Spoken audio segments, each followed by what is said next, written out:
Check.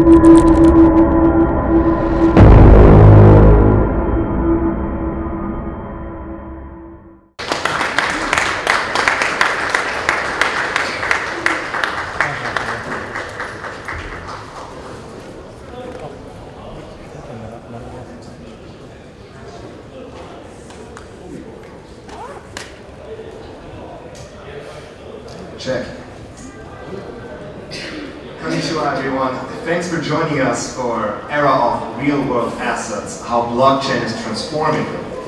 Now we already had the introductions. Rwa, of course, standing in for Phillip, Julien Martin. Quick pointing that out in case there's confusion. Jann Mueller, sorry. Right. So a quick explanation for the Web 2 portion of the audience. Kick it off with a sample. When we say real world assets, or RWA, we're of course talking about real estate, gold, or even payroll, something you put on a blockchain and make it move faster and easier, utilizing that. So imagine sending gold across, instantly borrowing against your salary in real time, something like that. That's where crypto becomes real and not just a token, right? So for the first question, let's jump in with what's changed and why RWA is such a topic now. Tokenizing real world assets is new, but we haven't seen a clear spike of momentum, right? So perhaps we'll start with from EMURGO. Sure. Thanks for the question. I think what's really driving the momentum in RWA are really three things. So I think of it as the three C's. So first you need proper custody, and now in the blockchain space there are enormous and very successful companies that can handle custody. The second thing that you require is composability. Composability are the Lego blocks that allow us to do the things we do on blockchain. And you need the primitives like wallets, stablecoins, and things of that nature. And those things are starting to and have established themselves, particularly in this cycle. And the third thing that I think is required is compliance. You know, all of us want to do things the right way, the proper way, under a regulated regime. And I think that's changed dramatically in this cycle, where we've moved from regulation through enforcement to regulation through legislation. And that gives companies the confidence to actually invest and actually start building. And so those are the things that I feel have changed this cycle. Yeah, so I think of the 3 points that you mentioned, especially the second one is really important. Composability, wallet usage, usability in general, making it approachable to users. And that is something that, on the Cardano chain at least, we're just starting to reach a stage now where this is all possible to integrate RWAs with standards that have been accepted by the community. So on our side, it's also a technological kind of level that had to be reached before we could enter the world of RWAs. Yes, please. I think from a commercial standpoint, what is most important is people actually to see that the real world application into this. So what do we mean by that? For example, in oil and gas, previously when you need to do fundraising, you would go around the world to find fundraisers. But over here, we actually have a project that does oil and gas tokenization. And what they do is they tokenize the crude oil. And by the time they tokenize it and they benefit it, and that's when the money and the token assets grow. And when it grows, they can go into the secondary market to actually utilize it and do fundraising with it. And that actually cuts down the settlement time, it cuts down the fundraising time by a whole lot, maybe as much as a year. So I think it's more of the application that people are starting to see. But is real asset new? It's actually not really new. Something about tokenization, is anybody here familiar with REITs, real estate REITs? So it's something like tokenized tokens that we're talking about, but it's in the traditional assets. And it's been around for many, many years. But you know, now that tokenization has taken flight, more and more people are looking at it in different terms, for example, in gold, in diamond, in art as well. And all these inaccessible assets previously are now accessible through tokenization, and that is why it is actually growing much more. Yeah, back to you, Joey. Thank you. Yeah, great answers. Let's talk about the impact we have with a hooked example. Last year, Hong Kong tokenized 100 million in green bonds. Cut settlements from 5 days to 1. That's pretty massive. So how about we share something from your world on housing or employment or financing, where, like you exampled, tokenizing makes this difference. Maybe I'll start. I'll add a couple of D's to the initial three C's: digitization and democratization. So if you take the example of the green bond in Hong Kong, I think it's basically moving into the digitalization of these kind of products. These products in the finance industry where I work, obviously, have already been digitized for quite a while. The Web 2 economy is there. We're moving into the second phase, which is really the democratization. And there's still quite a long way to go. But if you look at finance, it's not only about democratizing people access to buying or investing in certain products, it's also democratizing the capacity of people to access liquidity, for corporates to be able to raise liquidity much easier than through the traditional financial world. So this, while the Hong Kong green bond has been a great example, and I think there would be a few other examples, the usage, in my view, of Web3 for green finance in particular is huge, absolutely immense. And this is where I'm investing the last 3 years of my time. I'll jump in with one as well, though. If you take salaries, for example, when you work every day and you get paid after a month, it's pretty broken. And instead we pay out wages every day, even every hour, securely on chain. That's also a real world asset, but it's also something where it's very impactful when you feel it, and it's directly on the person. But let's jump on the third one with what actually makes a good real world asset at RWA. How about we take something that's Nestle or liquidity, or better off staying where it is? Julien? So anything which is illiquid will remain illiquid. So in general, I tend to think that if you have a broken market, you're not going to make it better by pushing it in Web3. I have, there's a lot of regulations, as was mentioned. Compliance has become a very important factor as well. So if you take real estate, for instance, each real estate registry in countries is extremely different from one country to the other. So if you want to approach real estate on a global way, it's actually not that simple. If you want to take stocks, or if you want to take local securities, it's also relatively limited because you have those local legislation and registration that can be quite difficult to abide by, right? So I'm a strong believer, for instance, in using fixed income, using bonds, and for me, it's a perfect example because bond is the true one and only global financial assets. It's $150 trillion of bonds in the world, and it can be invested anywhere in the world. The problem we have with this kind of assets is that if you look at who issues and who underwrites and who invests bonds, you probably deal with 200,000 people globally, some in Japan, some in the US, anywhere. So how do you actually move those 200,000 people to 6 billion humans? This is, for me, the major usage of Web3. So you take a product which is already global, which has been super well globalized by rules, regulations, principles, and then you digitize access, you democratize access as much as possible. So demand is there, but it's more about distribution. I think there are maybe two and a half things that are really well suited to being turned into real world assets.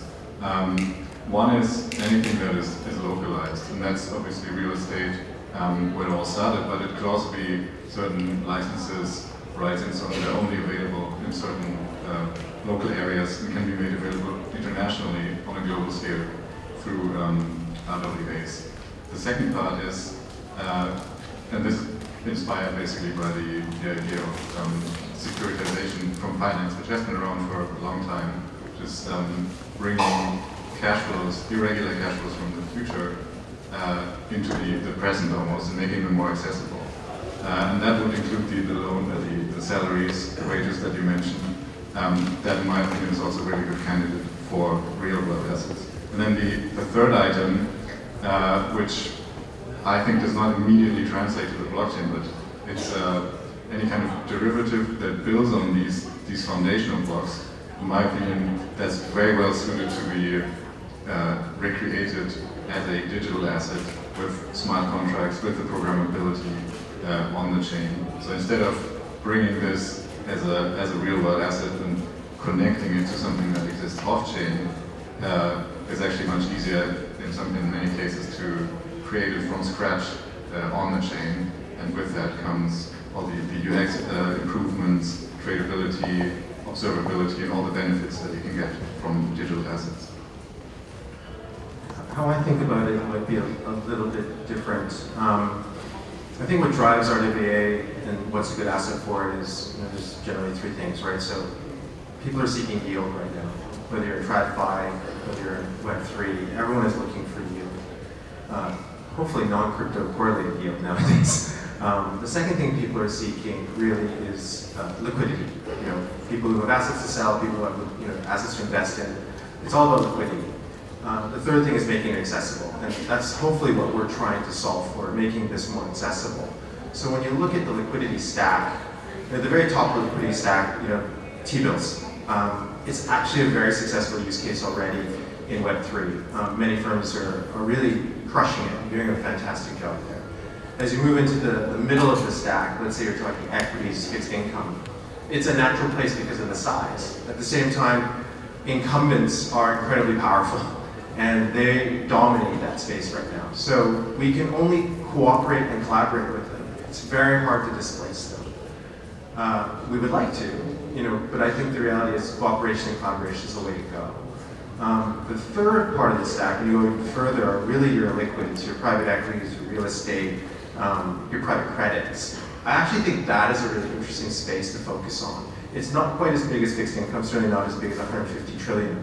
But private credit, for example, is expected to grow to 10 trillion, which is a sizable chunk, and there's a lot of room to play there. And that's currently, a liquidity, an asset class that seeks dramatic liquidity and wants it. The yields are actually quite attractive. You just need to figure out how you price the risk. And so I think that's an area that is really interesting. Yeah, I think the gentleman here has really given a very good summary. I'll just add on a couple of points in terms of, settlement and trade finance as well. Trade finance is something that we do actually for tokenization, which actually shortens the settlement period and actually allows more trade to go on. And this is something that is global, which is why DeFi is much needed, right? And I think, as much as we go on about tokenization, what exactly it is to me that is making it booming and what is the underlying part of it is actually the ownership. So who actually owns this real world asset, and how, when it's gone on to blockchain, how is it going to be, what kind of ownership do you get? Do you get the ownership of the actual real estate itself, or are you getting it from a perspective of it being a share? Or if it's a fund, do you actually own the fund, or you actually own the rights to the fund? I think those are things that people are really looking into in tokenization, and that is one part that makes it viable as well. Let's talk about what's still missing. I like gold as an anchor because of how easy it is to understand for everyone. You can tokenize it fairly straightforward, but we talk about what's missing for the average person, especially in mass adoption. Not just regulation and distribution, but really fundamentally going for it. Maybe I'll take a first crack at it. I do go back to my three C's, right? But I kind of liken, real world asset tokenization should actually be called real world asset adoption. We really need adoption. And in order to have adoption, composability is really, the key part. For my mom to decide to buy, a tokenized asset, it needs to be relatively straightforward. It needs to be almost like, going to Amazon and clicking and buying. And so a lot of what we're doing needs to actually operate behind the scenes, so that the user doesn't need to understand Web3, doesn't need to understand what rails are being transported on. And I think with that, that's when we'll get real adoption. And so I think composability is really critical. Compliance, I think it's really about courage. I can certainly understand in the last 4 years ago, there wasn't a lot of incentive to innovate in this space. It was quite fearful, and rightly so. And I think now, given the practical realities of what we're seeing in the world, with governments and legislative bodies actually proactively trying to figure this out, it's incumbent upon us builders and the people that we support to actually take risk, to start building, and to continue to collaborate and cooperate with the regulating bodies. I think there are some great examples that we should also look at. For instance, IP. And I was talking to a Japanese blockchain guys here, and they were looking at how they can be tokenizing IP. These are, in my view, things that are lower hanging fruit than the heavy lifting that is required in some of the physical assets or some of the digital assets we have, for instance, in finance or in commodities. But as Phillip mentioned, we shouldn't be complacent. There's a lot of work to do. There's a lot of work to do on regulations. There's a lot of work to do on compliance. The TradFi world is the incumbent hero of this world. It's actually difficult to go against them. I don't think they will like a world where anti-money laundering KYC is accelerated to the point that you don't even know whose ownership is eventually of the said assets and whether it complies with local rules about technical ownership of properties or any kind of commodities in a warehouse. So these are things that are still very difficult to manage, but I do think we are, regulators have been very, very courageous, and we are really moving into this direction at the moment. It will take time, but eventually when things are moving, and I go back to the example of bond and fixed income standards that have been set up, for instance, in Europe by the European regulators, things are just going to be a complete wave of change for the TradFi world and for a lot of investors and a lot of retail investors that will have access to products that they will never be touching otherwise. Yeah, I think one part of regulation is actually insurance. So if you want anything to take flight, insurance has to be there because it's the foundation of it. But I think, even specie insurance and things like that, it's still relatively young and it's relatively unexplored. So if that piece can actually come up, which goes hand in hand with regulations, that would help RWA boom even faster. Yeah? I'd like to offer an example from a slightly different application area, which is games and blockchain. Like the best blockchain-enabled games are ones where the blockchain is not present in the game at all. You can tell the game has not been built around the blockchain. It's just a tool that's being used to make it a really great game. And I think with real-world assets and the end users, consumers, it's a similar situation. They get something, they get a benefit that's enabled by real-world assets being tokenized on the blockchain, but they don't actually have to seek out the technology, they don't have to look for this, they don't have to be interested in or know how it works, but just to get the benefits from this. Really the user experience and the end result, regardless of them really noticing, right? You could say the same as when we use the internet, we don't really know how it works at all, but you wouldn't explain the functionality of it all behind when someone just wants to watch a video on YouTube. I think the same for real-world assets has happened as well.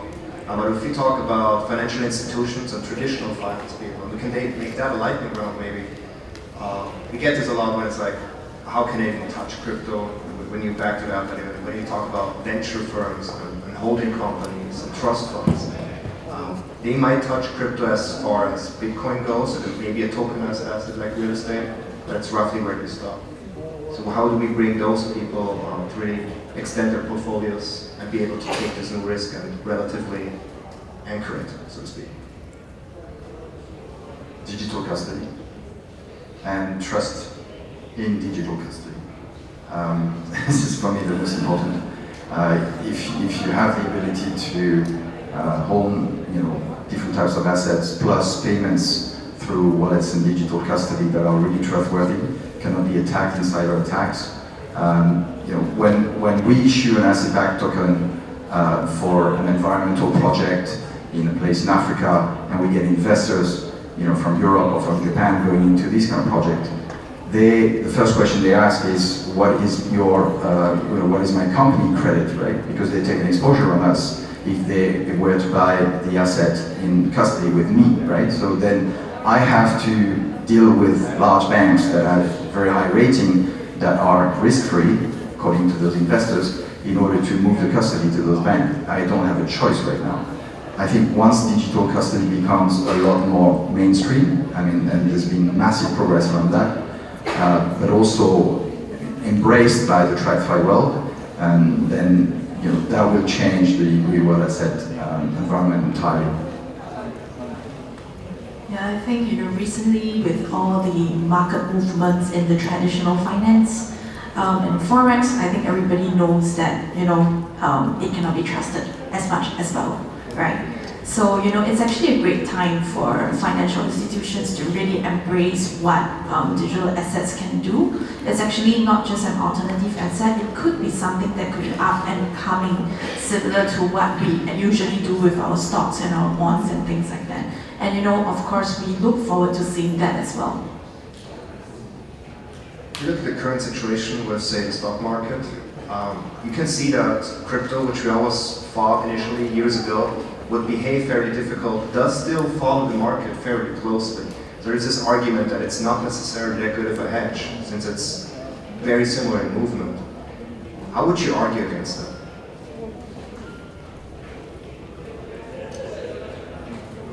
Tough, right? Exactly. That brings us back to the things like real estate and gold as well, because then we're back to where we started, and the whole functionality is just building assets again. It's not really about how you do it. The vehicle doesn't really matter at that point, just the experience. I think the practical reality is what is traded, right? So if you look at the cycles of crypto and the adoption of crypto and what's the underlying, right? It's very clear in this cycle, one of the themes has been meme coins. There is no underlying, and therefore it's going to trade on its own, almost project by project. It's why, frankly, from our industry perspective, RWA is a much more powerful narrative, a narrative that brings in trillions of dollars into this space. And so, from my perspective, ultimately, why we trade more, let's say, like equities now versus something different is the underlying tokens that are available for us to trade. That will change and continues to change with RWA adoption, which ultimately will create non-crypto correlated returns, and actually may bring us closer to TradFi, right? And that's okay. People can choose whichever way they want to go. Ultimately, the space is about choice and about freedom to choose what you want to invest and have accessibility. So, I think that's a positive thing, actually. I think it brings us back to the fundamental basics. If something's faster, cheaper, better, more secure, that's all we really care about. And all the rest doesn't really matter that far, because otherwise you can't adopt it. Yeah, I think, for example, stable coins, they're really one of the best tools and vehicles for the daily people to actually be acquainted with digital assets, right? It's actually a kind of tokenization, which is tokenizing the fiat currency. And then with that, people can actually experience all the good points, all the pros of digital assets, and that can help them to actually accept RWA and accept the rest of the digital assets much more easily. It's really a hybrid solution if you think about stablecoins. Yeah, I think in the stablecoin area, that's also something where RWAs benefit blockchain. So it's not just the blockchain transforming the real world assets, it's also the other way around. If we can use tokenized real world assets as the back end of a stablecoin, that's going to unlock a lot more potential for these instruments. You see it with Bitcoin, when the block size was decided upon to stay at 1 megabyte, we had the whole Bitcoin Cash thing happen. That really gave, arguably, birth to a lot of the stable coins, because now Bitcoin was locked as a store of value, but it wasn't really viable as a scalable transaction tool, as a scalable currency. And then we had to adopt that well. In the end result was we needed a digital fast currency, and we just shifted the vehicle to stablecoins, so we still got the end result for the user experience of send a lot of money from A to B fast. I think the risk is when you have very speculative assets, which have lost tracks even to the actual reality and I'm not talking about Bitcoin, I'm also talking about stocks. Speculation, right? So the more liquidity you add to a speculative market, the more automated trading, the more algorithmic trading you add to this kind of market, the more volatility you will be creating, right? So this is not going to be improving with Web3 adoption. So I do think it's going to be important to go back to some basics and go back to some asset-backed. So RWA for me is really about asset-backed products. When I worked in bank 10 years ago, we were doing asset-backed securitization. Now we do asset-backed tokenization. This is for me the fundamental usage of everything that Digital Climate Group is working on. Thank you very much. I think we've reached the end of the panel, and moving on to the next one. ありがとうございました。会場の皆さん、拍手をお願いいたします。ご登壇ください。ありがとうございました。